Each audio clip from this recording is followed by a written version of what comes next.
Bonjour, c'est Julie. Nous voici déjà au mois de février. Alors avant de vous lire le conte La gardienne de la sagesse, je vous rappelle que ces contes font partie du livre de Jamie Sams, Les 13 mères originelles. Et donc chaque mois, il y a un conte. Donc en février, nous voici avec le conte La gardienne de la sagesse, qui est un conte particulier, c'est le conte du masculin divin. Il s'inscrit dans la porte de l'Est. Donc ce qui est intéressant de faire là, c'est d'aller écouter les vidéos d'introduction du conte faites par Claire-Lise. Ça vous donnera des points de repère et un enseignement sur... vous verrez, il y a différentes thématiques intéressantes.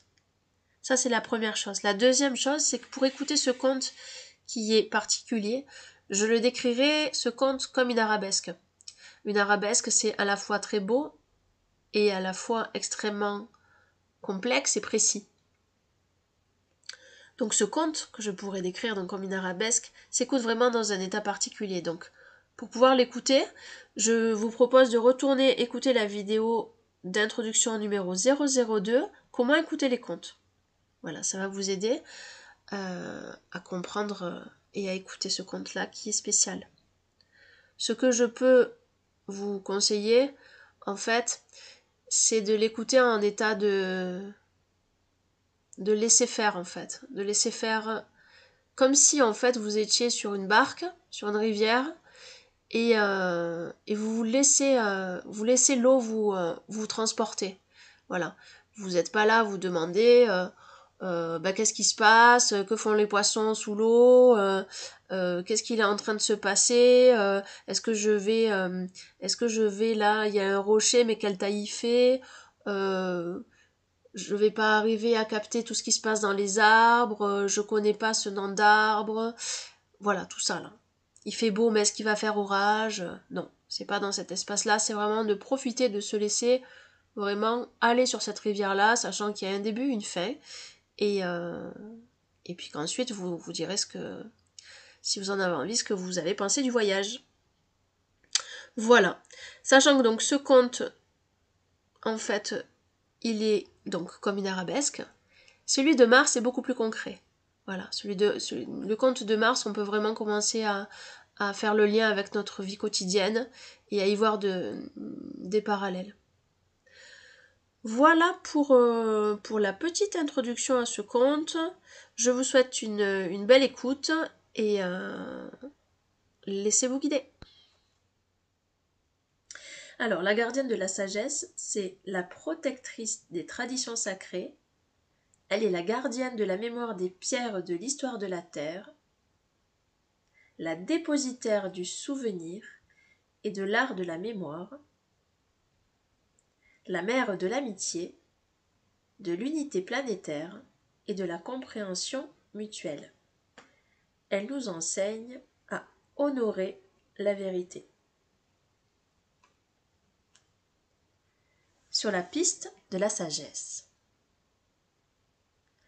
La gardienne de la sagesse parcourait les hauts plateaux inondés de soleil, observant la danse de la lumière de grand-père Soleil sur les gros blocs de pierre couverts de neige, en bordure du désert enchanteur qui s'étendait devant elle.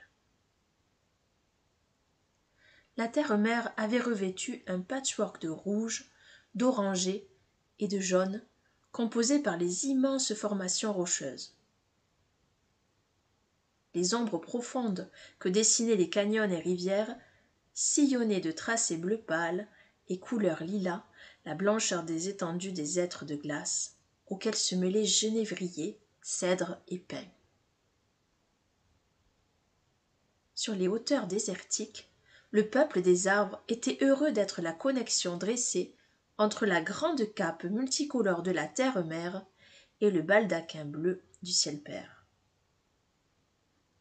La gardienne de la sagesse éprouvait un même sentiment de sérénité dans sa quête, puisqu'elle était à la recherche d'un ensemble de grottes secrètes.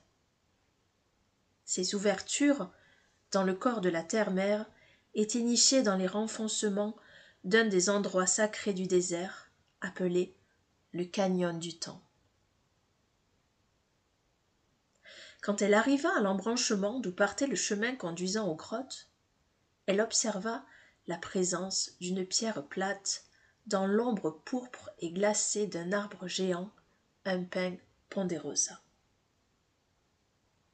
La gardienne de la sagesse s'approcha pour examiner l'aspect de la pierre, semblable à une table, qui avait attiré son attention. Elle encercla de ses bras l'énorme tronc de l'arbre qu'elle tapota pour le saluer, en évitant à ses pieds un petit monticule de neige qui avait gelé. Sur l'être de pierre se trouvait un flocon de neige glacée, d'une forme parfaite. La structure complexe du flocon de neige semblait flotter à la surface gris bleutée de la pierre. La gardienne de la sagesse s'approcha davantage encore, en prenant garde à ce que la chaleur de son souffle ne fasse fondre la texture givrée du flocon dans la gelée du petit matin. « Ô flocon de neige !» souffla-t-elle pour elle-même. « Tu es un véritable et précieux cadeau que nous fait l'hiver. » Quelle ne fut pas sa surprise d'entendre le flocon de neige répondre à ses pensées. Son cœur se mit à battre plus rapidement. « Tu peux m'appeler texture de givre, mère. » Lorsque grand-mère araignée tissa la toile de la création, elle créa les flocons de neige pour représenter la texture des rêves qui allaient voyager depuis le temps de rêve jusqu'à la terre pour devenir des expériences vivantes et concrètes. La gardienne de la sagesse n'avait jamais rencontré de flocon de neige qui parle. Cédant à la curiosité, elle se sentit poussée à poser d'autres questions à texture de givre pour mieux comprendre le rôle que le grand mystère avait donné aux êtres de glace pendant l'hiver. Quelle merveilleuse mission tu as, texture de givre! Peux-tu m'en dire davantage sur la façon dont ta médecine aide notre famille planétaire afin que je puisse être dépositaire de ce savoir pour les deux jambes? Mais bien sûr! J'ai été préservée par le froid pour que mon passage dans ta vie ne passe pas inaperçu. Tu dois te souvenir du but qui m'a été donné dans la nature, afin que chacun des enfants de la Terre sache de quelle manière ses rêves et ses visions aident l'ensemble de la famille planétaire dans sa croissance spirituelle.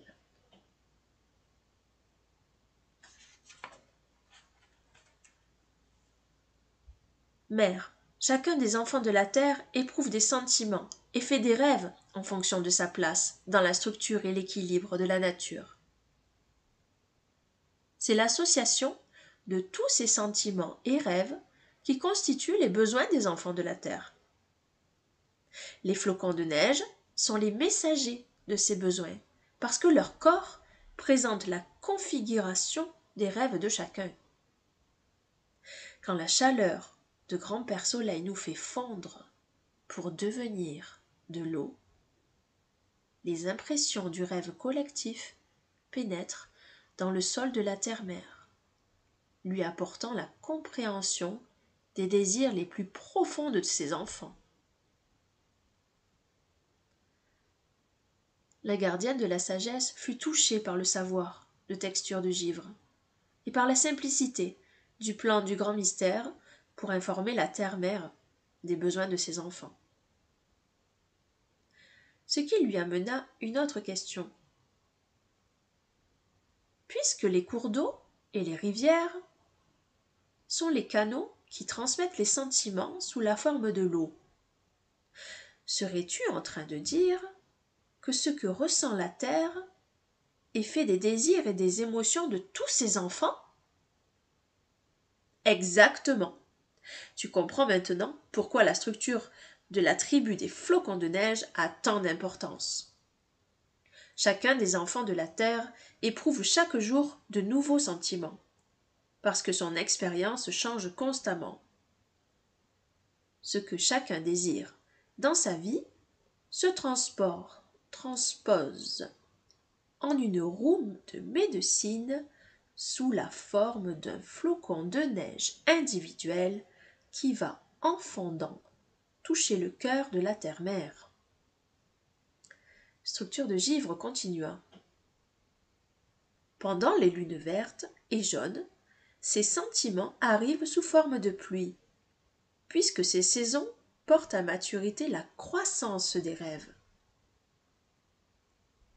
Nous sommes les messagers des lunes blanches, parce que les rêves doivent être gardés sous leur forme cristallisée jusqu'à ce que la saison du repos et de la réflexion soit passée. Puis, au moment des lunes qui réchauffent, les assemblages de rêves et de visions pris dans la glace vont dégeler et fondre pour se libérer dans la terre. Chaque flocon de neige contient la structure d'apprentissage de la vie telle que l'a tissée un enfant de la terre.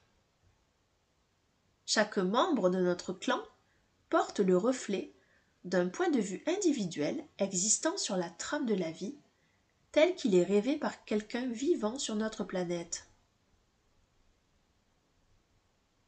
Chaque forme de vie dans la création est une partie du tout, mais au niveau individuel, chacun voit la vie à partir de son point de vue sacré. Les rêves qui mènent chaque individu à vivre sa vie, à travers les choix qu'il fait, proviennent de l'espace sacré et du point de vue qui lui est personnel. La gardienne de la sagesse sourit. Elle venait de comprendre quelque chose concernant son propre choix de se lancer, dans ce matin glacé, à la recherche des grottes secrètes. Elle sentit que sa rencontre avec Structure de Givre n'était pas due au hasard. Elle décida de poser une question qui pourrait renforcer sa connaissance intérieure. Structure de Givre, c'est toi qui détiens la configuration de mes rêves et des désirs chers à mon cœur, n'est-ce pas? Structure de Givre répondit à la gardienne de la sagesse en la félicitant pour sa perspicacité. Puis, il la laissa continuer à partager avec lui ses pensées. Pour accomplir ma mission de gardienne de l'histoire de la Terre, je dois poursuivre ce chemin et aller visiter, plus loin là-haut, les grottes secrètes du canyon du temps. À l'intérieur de ces grottes, la terre-mère finalisera mon entraînement. Je serai mise au défi et franchirai l'ultime rite de passage de mon apprentissage. Il faut que je sois prête à mettre à l'épreuve les talents que j'ai développés en travaillant ardemment. Si la terre-mère ressent que j'ai achevé avec succès mon apprentissage et que j'ai les compétences voulues pour devenir sage, je prendrai mon rôle de gardienne des traditions sacrées en faisant honneur aux vérités qui sont en moi. Après ce rite de passage, je détiendrai la médecine de la mémoire de notre famille planétaire. Cette médecine, ce sont les vérités auxquelles nous faisons honneur et qui se trouvent dans les points de vue sacrés de toutes les choses qui vivent sur la terre-mère, à travers tous les mondes et à travers le temps. La gardienne de la sagesse comprit que l'agencement de Structure de Givre reflétait ses rêves et aspirations, et recueillait les systèmes de connaissances qu'elle avait accumulés pendant les précédentes périodes de sa marche sur Terre. Maintenant, le temps approchait pour elle d'ouvrir sa vision et sa compréhension aux autres, en partageant sa sagesse avec les enfants de la Terre. Structure de Givre s'était trouvée sur son chemin pour lui rappeler les cercles à l'intérieur des cercles, c'est-à-dire la façon dont les formes de vie dépendaient de la sagesse qu'elle portait en elle et des compétences qu'elle avait développées. Dans sa configuration de glace, Structure de Givre contenait les plus intimes désirs de la gardienne de la sagesse. Et c'est pourquoi il n'y avait rien de surprenant à ce que Flocon de Neige capte ses pensées. Structure de givre, qui devinait à quelle déduction en arrivait la gardienne de la sagesse, s'adressa à elle dans une communication muette. Mère, les pas dans lesquels tu t'engages sont très importants. Ils vont te mener à la conclusion de ton apprentissage avec le rite de passage. Ma structure de glace, qui détient les rêves que tu as faits, va fondre pour retourner à la terre-mère. Il se pourrait que tu veuilles libérer ces mêmes structures à l'intérieur de toi avant de pénétrer dans les grottes en amont du canyon du temps. En revoyant les avancées et enseignements qui t'ont mené jusqu'à cet endroit, tu te rendras libre pour pouvoir faire face au futur. Le fait de se souvenir comporte une médecine spécifique qui te permet d'avoir accès à tous les lieux, à toutes les révélations et à toutes les situations qui ont influencé la femme que tu es devenue. En te souvenant de tout ce qui est du passé, tu peux te placer toi-même ici et maintenant et habiter la réalité de tout ce que tu es. D'accord avec structure de givre, la gardienne de la sagesse décida de prendre le temps nécessaire pour se préparer avant de pénétrer dans les grottes. Ce souvenir était bien plus vaste que connaître l'histoire de la terre-mère. C'était une partie vitale de sa propre médecine qui allait lui permettre d'entrer dans son prochain apprentissage sans être attaché aux réalisations passées ni aux anciens schémas. La gardienne de la sagesse pouvait apprécier de savourer chaque pas de son avancée sur son chemin en éprouvant à nouveau, par le souvenir, le sentiment de bien-être que chaque pas lui avait octroyé. Elle devenait ainsi capable d'aller de l'avant en manifestant son droit à la totalité de sa réalisation. La mère de clan sortit de ses pensées. Elle regarda le ciel et dit « Les rayons de grand-père Soleil sont en train de toucher la composition de ton corps. La terre-mère va bientôt recueillir les sentiments les plus chers à mon cœur, lorsque ta configuration de glace deviendra de l'eau et coulera dans le cœur de l'être de pierre sur lequel tu es posé et dans le sol en dessous. Structure de glace, je te remercie d'avoir été mon enseignant et d'avoir partagé tes dons avec moi. Je vais te laisser ici pour continuer mon chemin, mais sache que mon cœur chantera toujours tes louanges et ma gratitude. La gardienne de la sagesse commença à gravir la piste vers le canyon du temps, tout en agitant la main vers la structure de givre en signe d'adieu. Elle aborda bientôt le chemin escarpé, surplombé de sailles rocheuses couleur de rouille et d'ambre. Ça et là, elle salua ceux qui se tiennent dressés, qui avaient poussé sur les falaises abruptes du canyon du temps. Il était presque midi, lorsqu'elle parvint à ce qui semblait être la fin du canyon encaissé. Elle contourna un amas de rochers que la plupart des personnes n'auraient pas remarqué. Là, derrière les rochers, une falaise calcaire encadrait l'entrée des grottes secrètes. La gardienne de la sagesse offrit une pincée de pollen de maïs à la terre sous ses pieds, demandant respectueusement aux esprits gardiens des grottes secrètes si elle pouvait entrer dans ce lieu. Elle reçut le signe que sa présence était bienvenue lorsqu'elle sentit un petit souffle d'air caresser son visage.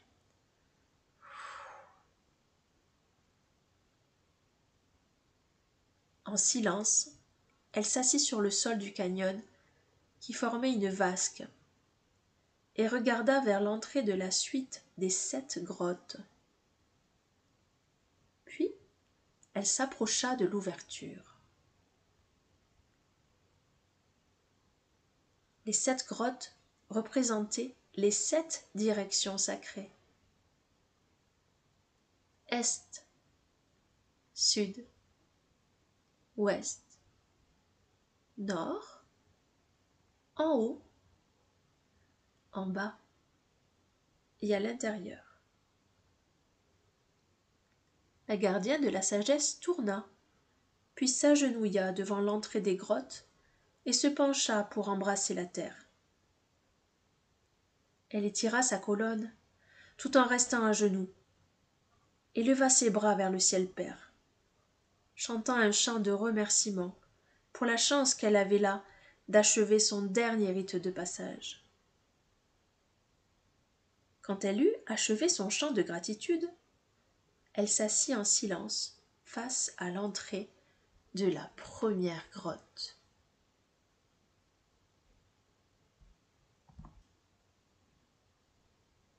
La gardienne de la sagesse commença son processus de souvenir en se rappelant pour commencer son expérience d'avoir un corps humain, et elle alla au bout de chaque souvenir. Les animaux qu'il avait enseignés, lors de ces jours et nuits passés, flottaient dans son esprit, lui permettant ainsi de revoir les leçons que chacun lui avait transmises. Le cochon lui avait enseigné la médecine d'utiliser l'intellect et les facultés de raisonnement. La souris lui avait enseigné à faire attention aux détails par l'observation fine et à se préserver de l'accablement en accomplissant une seule tâche à la fois. Le tamien lui avait donné sa compréhension de respecter les plus petits êtres et éléments de la nature dans des relations d'interdépendance et d'égalité. Il lui avait enseigné à voir des correspondances entre le monde naturel et les idées des personnes, lui montrant le bien fondé de chaque point de vue. La tourterelle lui avait enseigné à nourrir les rêves de paix et à trouver la paix à l'intérieur d'elle-même. Chacun de ces totems lui avait offert la sagesse dont il était détenteur pour lui enseigner à tirer le meilleur de son potentiel. Elle remercia silencieusement chacun et continua à faire le bilan des leçons qui lui avaient été données. Quand la gardienne de la sagesse eut fini de récapituler toute la bonté de chaque événement de sa vie et qu'elle eut libéré le passé avec joie, elle invoqua la terre-mère en lui demandant la permission d'entrer dans la première grotte.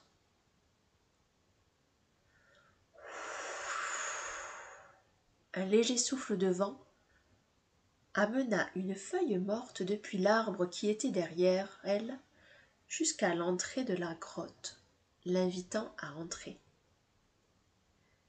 La gardienne de la sagesse attrapa d'une main une poignée de terre qu'elle porta à son cœur, puis lança la terre par-dessus son épaule pour signaler qu'elle quittait le monde extérieur et laissait derrière elle ses expériences terrestres d'auparavant. Elle prit une profonde inspiration pour se remplir du souffle de vie et trouver sa stabilité intérieure. Puis, elle se glissa dans la grotte. Aussitôt, la voix de la terre-mère résonna à ses oreilles. Gardienne de la sagesse, tu te trouves à présent dans la grotte de l'Est. Le côté masculin est chercheur de ta nature, en quête d'illumination et de clarté.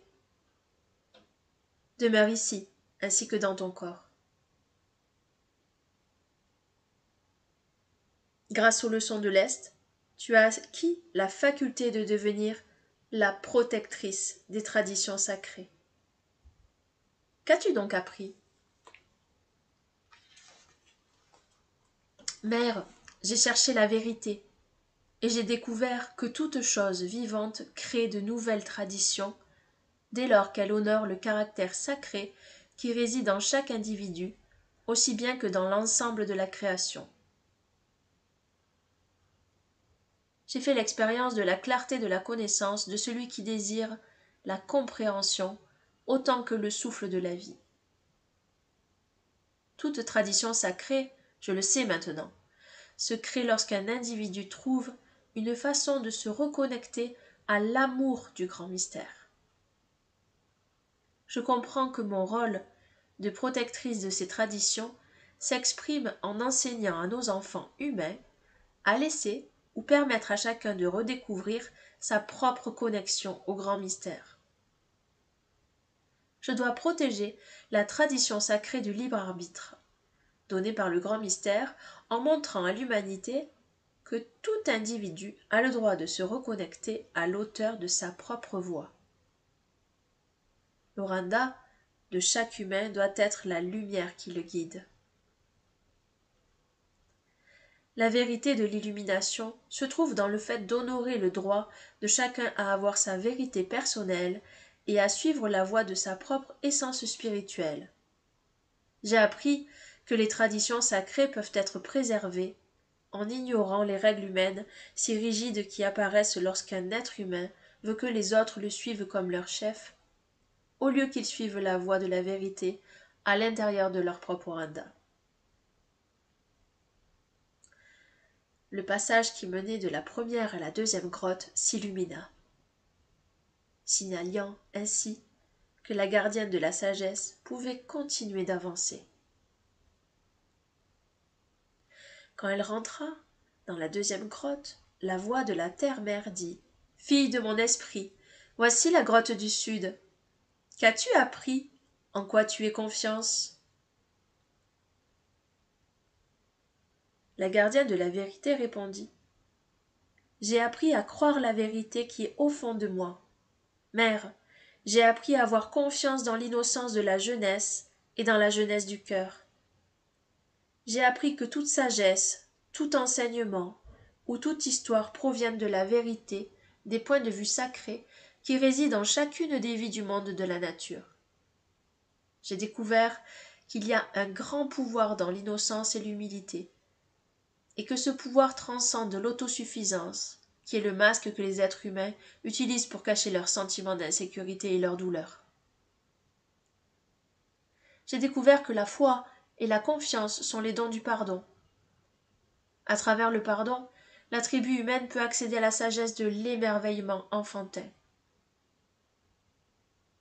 L'entrée de la troisième grotte s'illumina, et la gardienne de la sagesse s'avança à nouveau. Quand elle approcha du cœur de la troisième grotte, la voix de la terre-mère lui demanda « Qu'as-tu donc découvert dans l'enseignement de la grotte de l'Ouest qui concerne le fait d'être humain, mon enfant ?» La gardienne de la sagesse lui répondit « J'ai réalisé que le futur dépend du principe féminin en toute chose, parce que toutes choses naissent de la femme. J'ai appris à connaître la beauté de nourrir et de prendre soin, ainsi que celle de la compassion, en donnant naissance à ces qualités à l'intérieur de moi-même.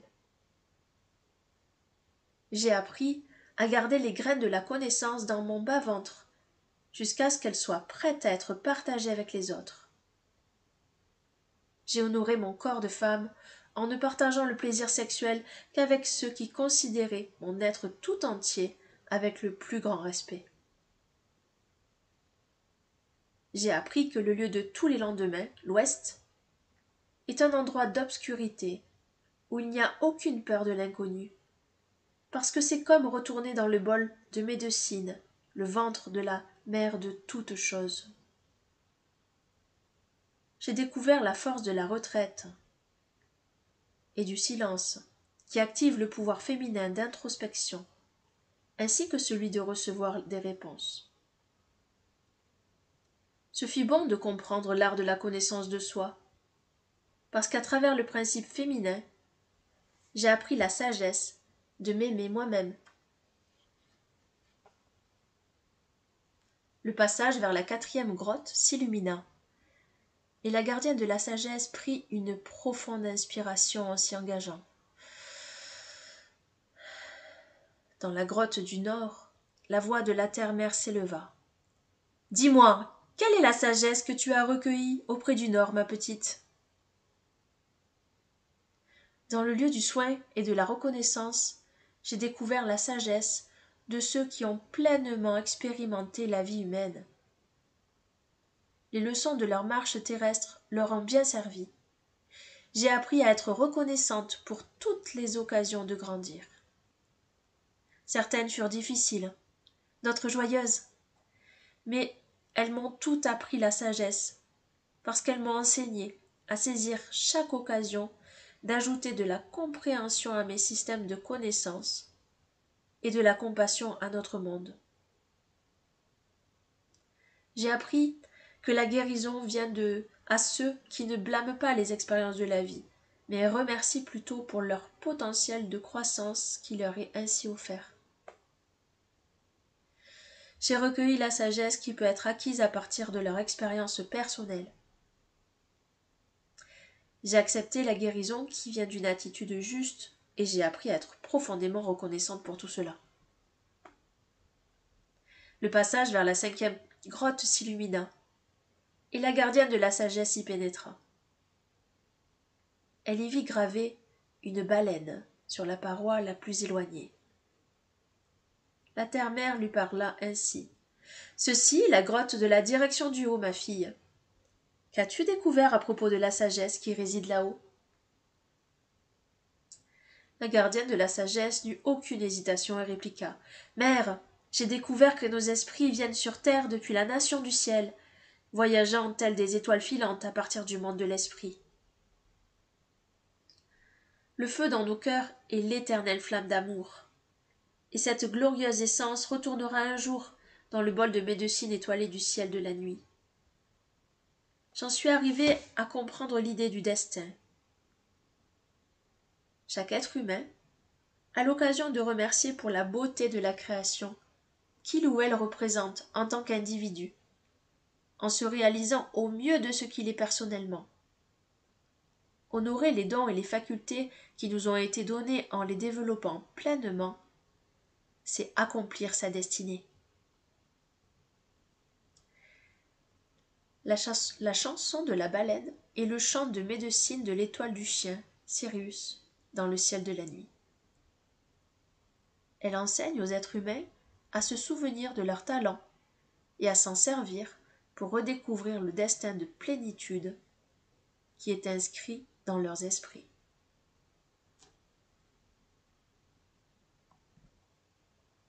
Dans le silence, le passage vers la 6e grotte s'éclaira, et la gardienne de la sagesse entra.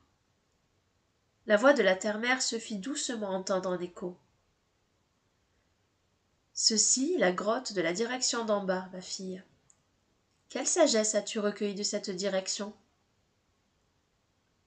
La gardienne de la sagesse remarqua la défense d'ivoire d'un mammouth qui occupait le côté droit de la grotte, et elle sourit en répondant.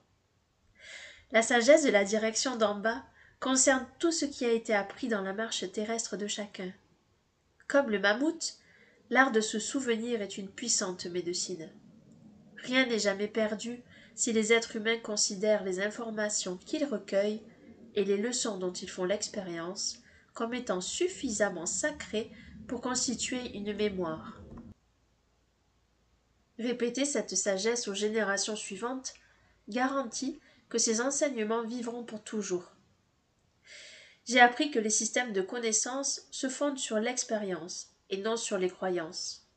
Les êtres à 2 jambes doivent porter ce dont ils se souviennent, ainsi que la sagesse de l'esprit dans la direction d'en bas, et les intégrer à leur propre marche.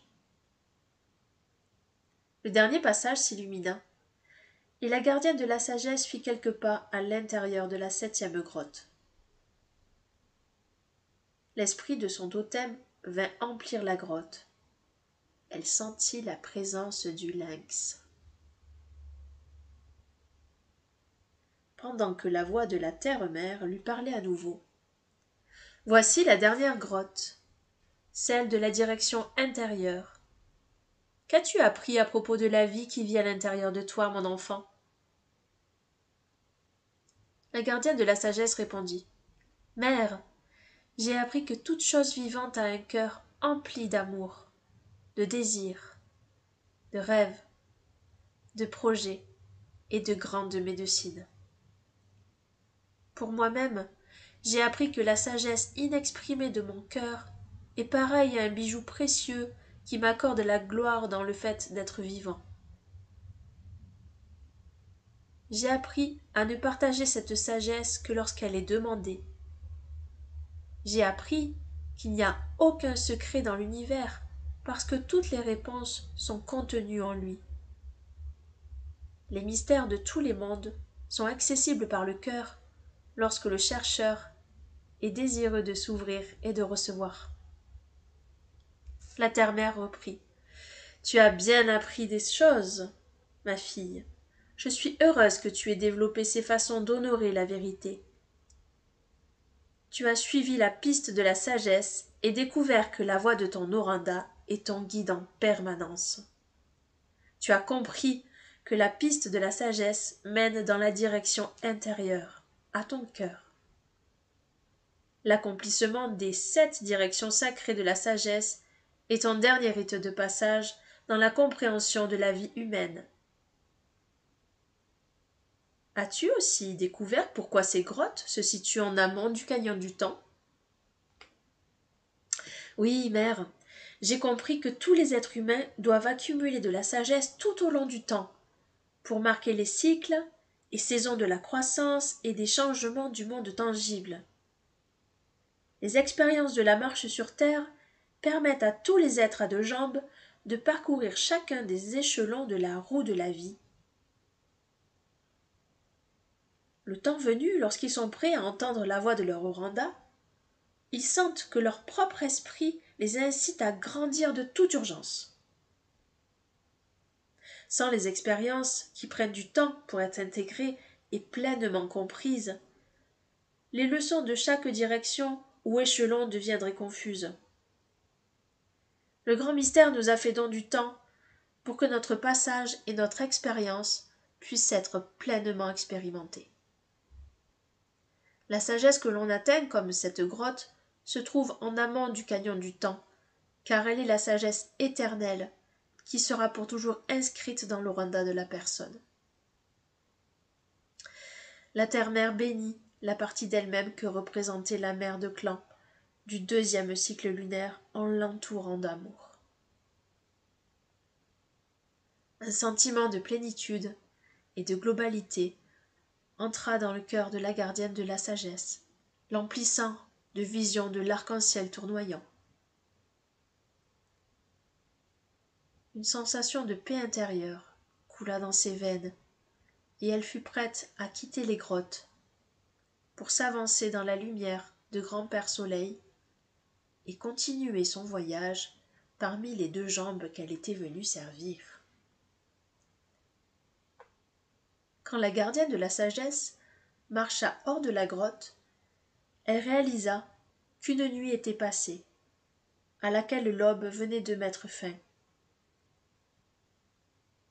Grand-Père Soleil était en train de remplir le monde avec les couleurs d'un tout nouveau matin. Elle leva les bras vers les rayons de la glorieuse lumière du grand-père et chanta son chant de salutation et de remerciement. Puis elle s'agenouilla et embrassa le sol, le corps de la terre-mère. La route avait été longue, les épreuves nombreuses, mais à présent, elle comprenait pourquoi le grand mystère ne soumettait jamais les êtres humains à l'examen de leurs forces, mais seulement à celui de leur faiblesse. La route de la sagesse pouvait être parcourue seulement par l'expérience, les épreuves et les erreurs.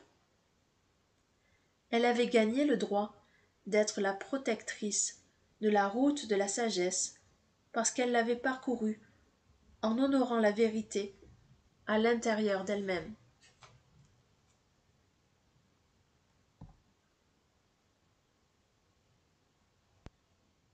Et voilà, le voyage avec la gardienne de la sagesse est terminé. Qu'en avez-vous pensé? Je vous laisse intégrer ce compte. Et je vous rappelle que si vous avez envie d'interagir entre vous dans les commentaires, c'est avec plaisir que nous vous lirons. Et si vous avez aussi envie de liker, ce serait parfait. Je vous dis à tout bientôt et je vous souhaite une belle suite en ce mois de février. À bientôt!